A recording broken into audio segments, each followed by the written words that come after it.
Saulėta, šviesu, gerai nuteikia. Savo gimnazijoje daug mokinių, šviesu, gražu, ką žinau. Sakė gražus kiemelis.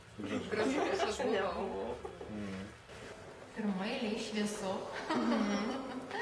gera, jauku, smagu.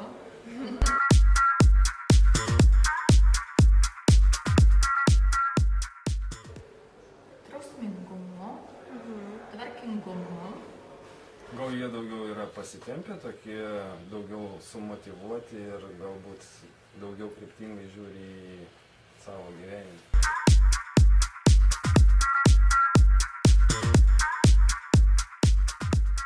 Šiaip tai daug girdėjus. Bet iš geros Labai gerai žinau. Žinoma, iš geros pusės, todėl kad labai daug ir ekskursijų pati atvedu į gimnaziją ir galiu pasakyti ne tik tai Kėdainių rajoną, bet iš visos Respublikos atsiliepimai labai gražus. Pats kaip pastatas labai gražus, labai vidus gražus ir iš tikrųjų galima didžiuotis, nes kiti rajonai tokios gimnazijos gražios neturi. Aišku, ten geri ir specialistai dirba ir geri mokiniai mokosi.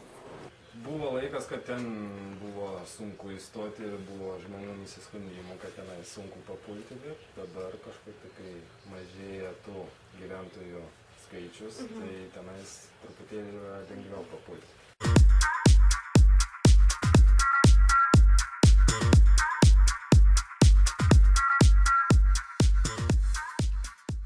Gimnazija išsiskiria savo stiprumu, nes jinai yra labai veikli. Iš tikrųjų labai atsižiūrėjama į tavo karjeros planavimą, yra puikus ir šaunus mokytojai ir labai smagi aplinka. Tai stipriai savo, nes mokiniai čia pasiekia daug, jų rezultatai yra labai aukšti, palyginus su kitom.